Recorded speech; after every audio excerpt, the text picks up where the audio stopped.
want your soul.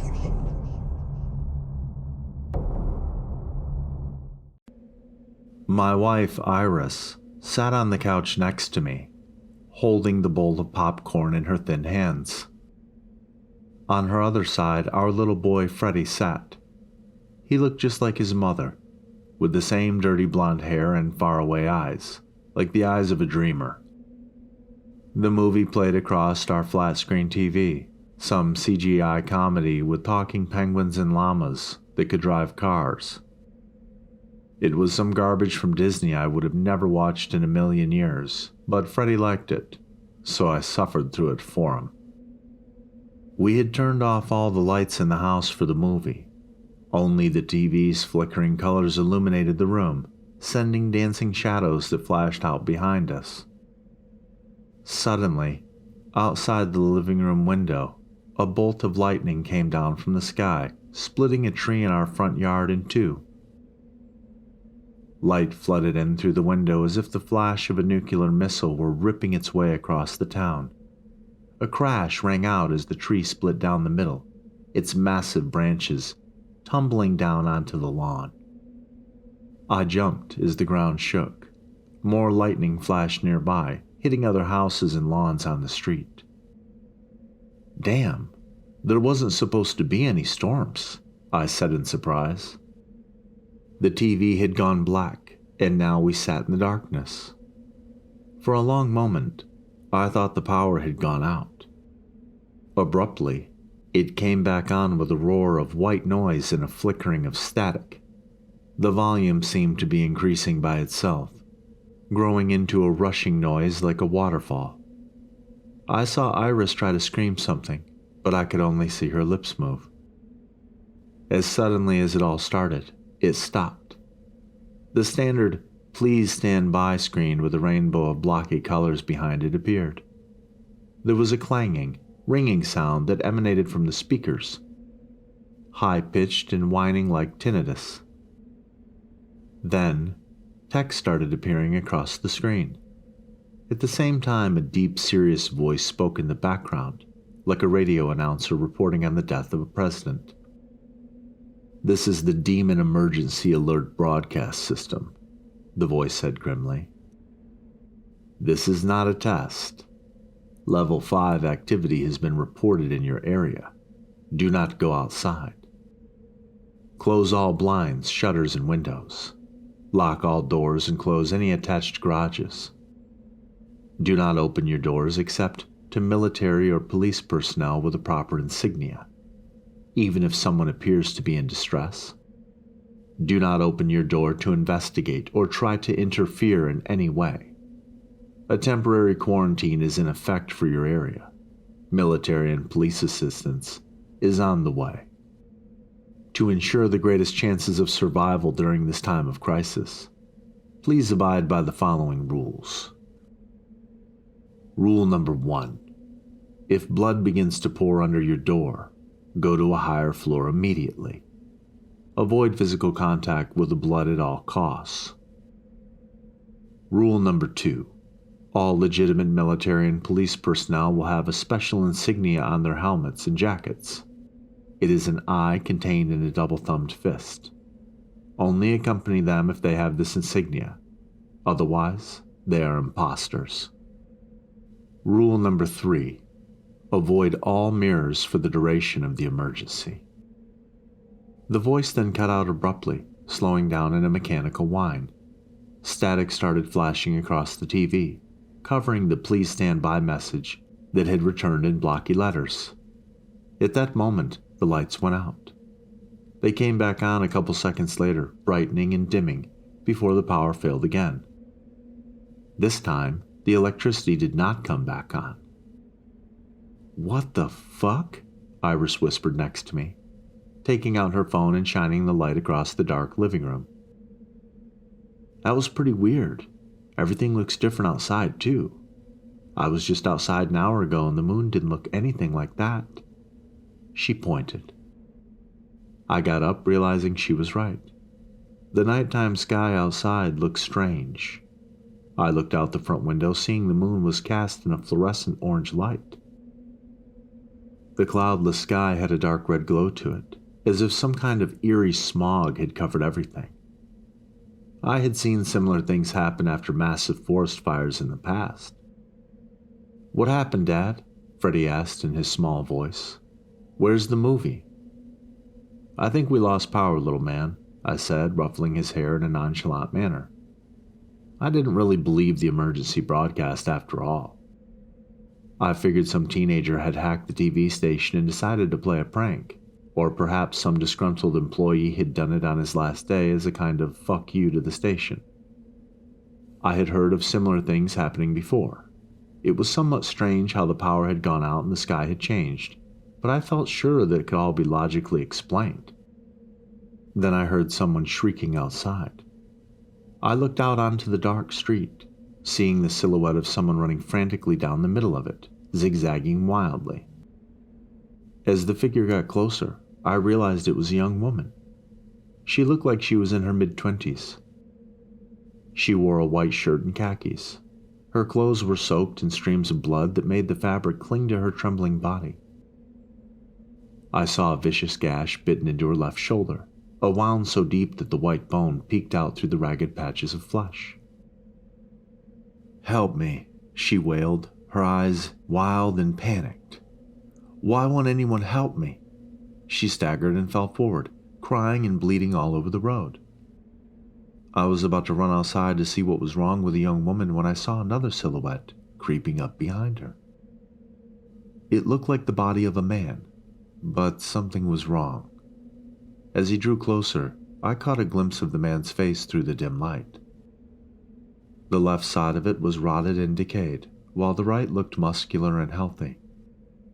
He wore a black suit that looked like little more than tatters. Pieces of it fell off in ragged strips. I could see his left hand was also decomposing. Whatever kind of sickness it was, it seemed to extend to the whole left side of his body. The stiff, skeletal leg cracked as he dragged it behind him, silently drawing nearer to the young woman. The living side of his face split into an insane, rictus grin as he looked down at her. He carried a blood-stained axe that dragged down the pavement behind him with a harsh, metallic groan. "Get away from me," the woman screamed at the abomination trying to kick at him, but she looked weakened from blood loss, and her attempts were feeble and slow. The man laughed, a sound that rang out like the gurgling of blood. He spat squirming maggots from his mouth onto the dark street below. He knelt down before the gasping woman and gave a low whisper. It carried on the dead, silent air. "So warm," he murmured, wiping his dead, putrefying fingers across the streams of blood that spurted from her left shoulder. He stuck an inhumanly long pointed tongue out of his chattering lips and began to lick the blood off his hands. "But not enough. Not nearly enough," he said. He stuck the bony, decaying fingers of his left hand into the wound and started pulling at it. Blood bubbled out in increasing quantities, covering her body in its wet sheen. The woman jerked, her face turning pale and bloodless. She tried to kick at him, but he only laughed again, gurgling like a man with a slit throat. In horror, I watched him raise the axe above his head. It stood there for a long moment, trembling in his shaking hands like a guillotine blade. "Please don't," the woman pleaded as he grinned down at her. In a blur, he swung the axe down into her forehead. There was a wet cracking of bone and a ringing of metal. She sat there with her mouth open for what felt like a very long moment. Then, limply, she collapsed to the pavement. A dull thud echoed down the street as her skull smacked it. Sickened, I closed the blinds in the window and turned away, realizing that Freddie and Iris had been standing right behind me the entire time, watching the horrific display. Freddie was crying quietly into his hands, while Iris looked pale, her green eyes wide and unbelieving. The woman exhaled one last time, a long, drawn-out death gasp, and then everything went silent. I felt sick and weak. Staggering, I put my hand out against the wall. A wave of nausea rose up my stomach. I ran towards the bathroom, shining the light from my cell phone to light the way. Iris started crying. I heard her frantically trying to dial 911 over and over again. "Damn it, nothing's working," she cried. I stumbled into the bathroom and threw up all the popcorn and soda I had consumed that night into the toilet. Covered in sweat, I started wiping my face with toilet paper. I pushed myself up, glancing into the mirror. A cadaverous version of myself stood there, the dead face showing horror and surprise just like my own. I saw the same high cheekbones, the same shaved head, but in the mirror image, maggots writhed and squirmed in the rancid flesh. I backpedaled into the wall, stuttering something incomprehensible. The reflected image did the same, his lipless mouth opening and closing with silent curses. He wore the same clothes as myself, a black t-shirt and blue jeans. But they were rotted and tattered, as if they had been dug out of a grave. "What the fuck?" I swore, raising my hand, experimentally. The mirror image did the same, matching every single movement perfectly. At that moment, Iris came running into the bathroom, her soft footsteps thudding gently against the marble floor. I jumped, turning to her. "There's someone outside the door," she whispered, her face pale. I glanced back at the reflection, seeing that the other version was no longer following my movements. "Watch out," I cried, but it was too late. The skull-like face came forward in a blur, his arm shot out towards Iris. The surface of the mirror swirled as if it were made of water when his pale flesh made contact with it. The sharp points of bone of his fingers wrapped around Iris's neck. Stunned and silent, I watched in horror as he started dragging her into that other world. "Stop him," she screamed. "God, make him stop." I ran forward, grabbing her legs as her head and chest were sucked through. There was a slight popping sound when her body entered the liquid-like surface. I tried to hold on with all of my strength, but whatever abomination was on the other side was strong and stronger than me. His iron grip yanked her out of my hands. "Dad?" Freddie asked, slinking into the bathroom. His eyes were wide and wild. He looked around, confused. "Where's Mom at? Who's screaming?" I knew. I could either stay with my son or try to get my wife back. I knew I just couldn't leave Iris, though. I felt mentally torn. I looked between him and the mirror, my heart quivering with anxiety. "Freddie, go wait in the living room. Hide behind the couch. Don't answer the door or say anything to anyone no matter what. I'll be right back, okay?" I wasn't sure if I'd be right back or not. Before I turned to the mirror, I patted his head. "Remember the rules they read us on the TV?" He nodded, but he was only a 7-year-old boy. How much did he really understand? Hell, how much did I even understand? I hadn't followed the rules, and now Iris was kidnapped. I turned back to the mirror, seeing that I had no reflection now. There was no sign of Iris or the rotted corpse with my face either. Slowly I walked forward, putting my trembling hand out towards its silvery surface. My fingers went through the mirror as if it were mere air, but I felt something freezing cold ripple around my skin. Pins and needles rushed up my arm. Taking a deep breath in, I pushed myself up on the counter and went all the way through. I fell forward onto the marble surface of the bathroom floor, putting my hands out to break the fall. As I glanced up, I realized how strange everything looked. The world here was in constant motion, as if a fog-like void shimmered over the world. The floor's surface danced with shadows. They felt as freezing cold as liquid nitrogen as they passed over my body. Shivering and hugging myself, I pushed myself up off the floor. The walls and ceilings, too, rippled in the same black currents. I glanced around, seeing the white bathtub filled to the brim with dark blood. It bubbled constantly, as if someone were drowning under its surface. Bloody handprints of all sizes smeared the sides of the tub. The smell of copper grew strong, mixing with the strange smell that emanated from the shadows, a pungent chemical odor like ammonia. I passed by the mirror, seeing that here, too, I had no reflection. I felt like a vampire, staring into that blank emptiness. Feeling sick and disoriented, I stumbled forward, afraid to even breathe too loudly. I heard Iris crying and shrieking somewhere nearby. "No," she wailed. "Please stop." Her voice seemed to be growing fainter and weaker, as if she were being dragged away by a tsunami. I peeked around the corner. Everything looked nightmarish and strange. The living room looked much longer, stretching out for hundreds of feet. It had the same blue carpet and white walls as the one in my world, but now it was the size of a football stadium. The dark red couch had lengthened to an absurd size, stretching wide enough to fit 100 people in it. The TV loomed across the room like the screen of a movie theater. It flickered constantly, showing streaks of white noise and static interspersed with horrible images. Naked corpses with their throats sliced from ear to ear, burning bodies, people falling to their deaths from burning buildings. But none of that was what made an involuntary gasp of horror rise up in my throat. It was the enormous spiderweb spanning the length of the ceiling, fluttering softly in the breeze. In the center of the symmetrical web, I saw Iris, covered in silky thread up to her neck. She was hanging horizontally facing down, her body parallel to the floor. She struggled against the webbing that bound her like steel chains. Her eyes bulged from her head as she stared fixedly at the cadaver approaching her. Crawling upside down towards Iris was the monstrous image of myself I had seen in the mirror.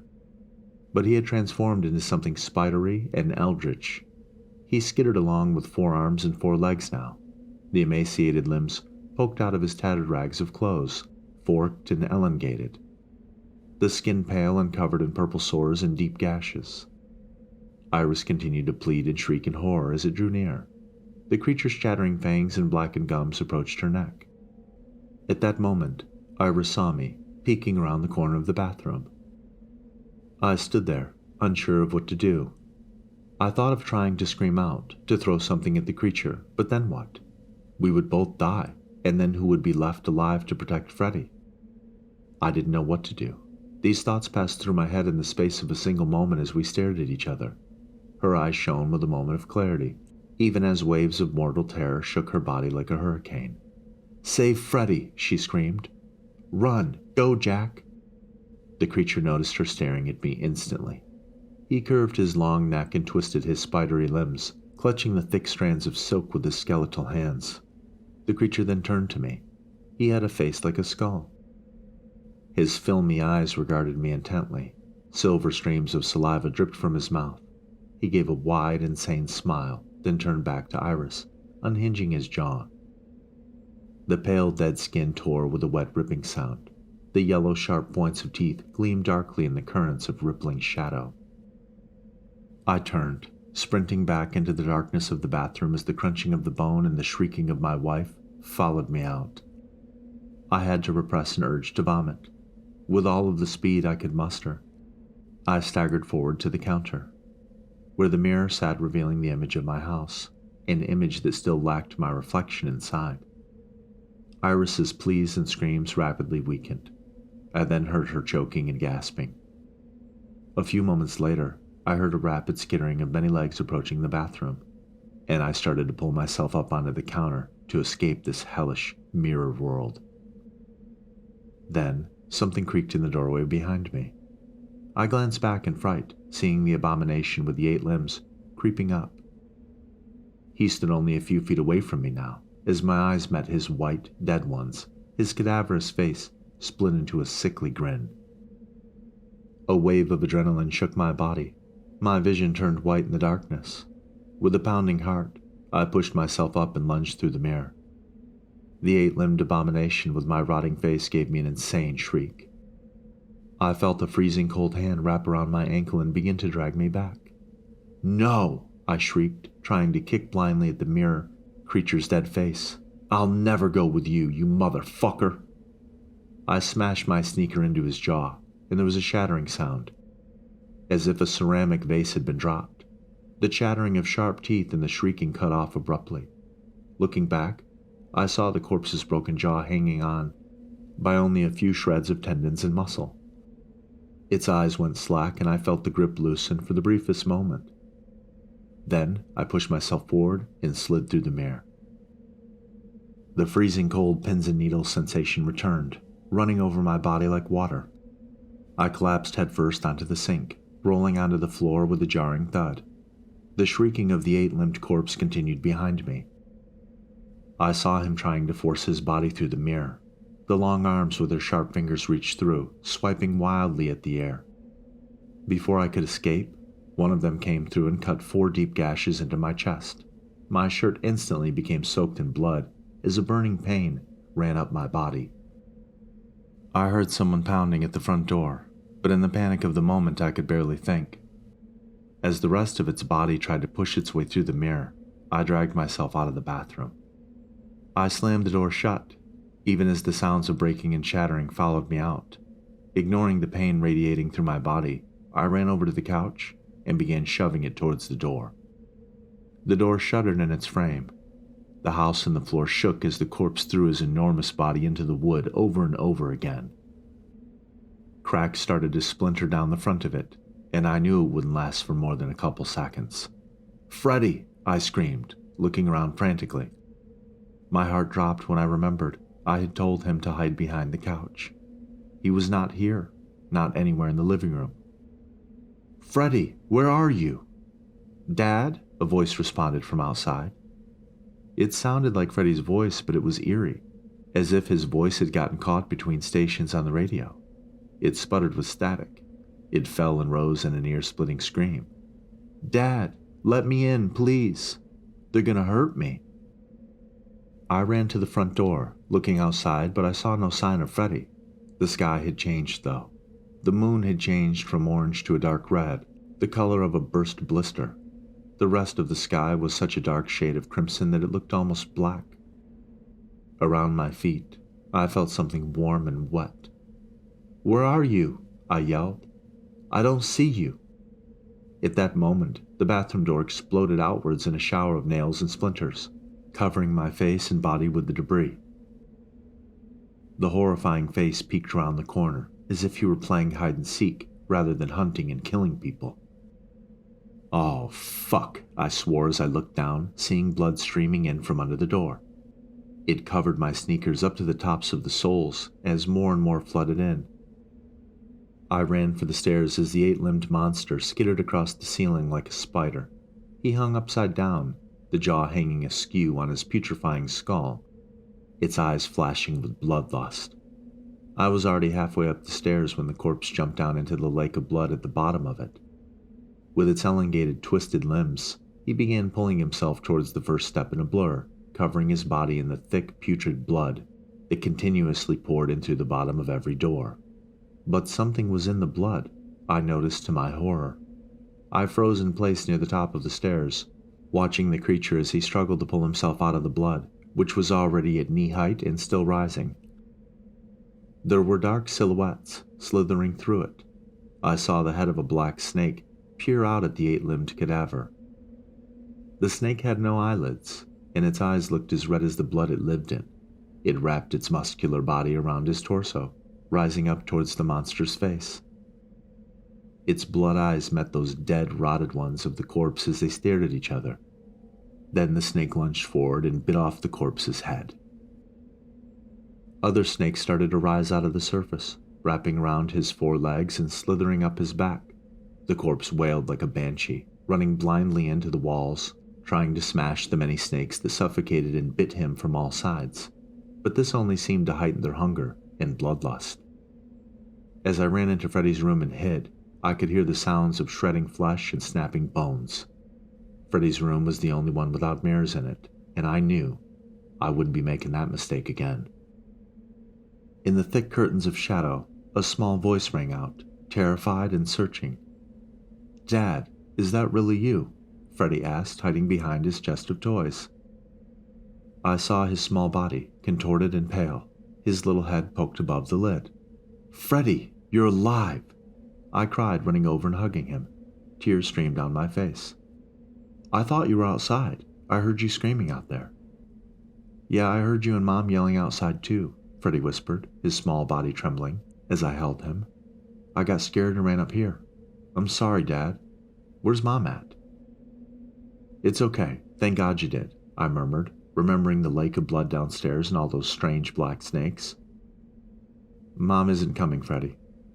He then went silent and didn't ask any more questions. A sick, heavy weight covered my heart. In the darkness, we hid and waited, though I knew not for what. The smell of copper and iron from all the blood downstairs had become overwhelming. After a few minutes of this, I took my phone out and shone it around experimentally. I saw a thin layer of blood streaming into the room, rising up the stairs like the waves of a tsunami. It covered the hallway's hardwood floor, a half-inch thick deep already and growing fast. Dark shapes slithered and writhed in it. Small waves pushed the lake of blood towards us, and within seconds, my shoes were submerged in it. "Dad?" Freddie asked in a panicked voice. "What is that? There's things inside of it."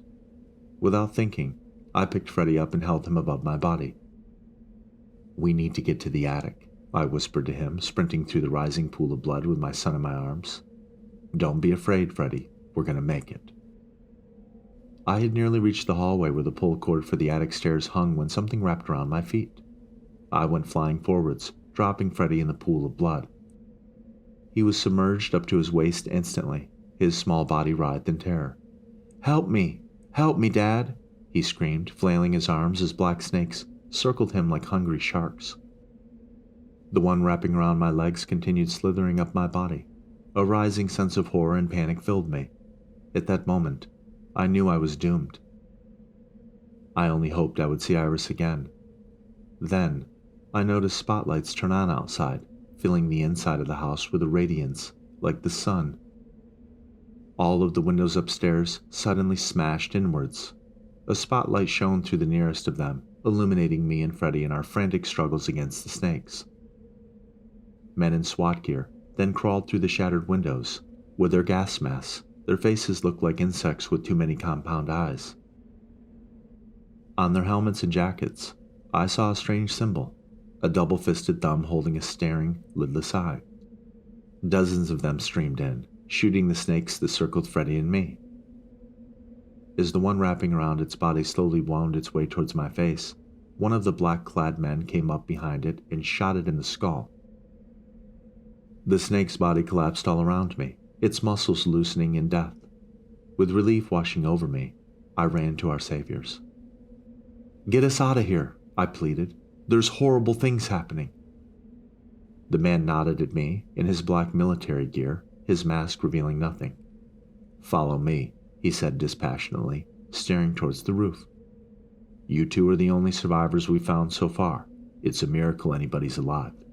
And I could only agree with his remarks, silently. "This must be all over every news channel," I said, and the masked man shook his head. No one knows about this," he responded. "No one but you two and our group. The media will do what we tell them." I followed the man out onto the roof. Helicopters crisscrossed the skies, illuminating the houses and streets with many bright spotlights. As the helicopter slowly lowered itself down to take Freddie and me away from that pit of nightmares, dropping a rope for us to ascend, I glanced around my town one last time. Many of the houses were destroyed or burning, sending thick clouds of black smoke into the blood-red sky. Men in full SWAT gear zoomed around the blood flooding the streets and boats, the whirring of the motors echoing like angry hornets. Turning away, I followed Freddie into the helicopter and never returned. Iris is dead, and Freddie and I have seen enough horrors to scar us for 1,000 years. In my heart, I know it's my fault my wife is dead. I didn't follow the rules, and she paid the price for it.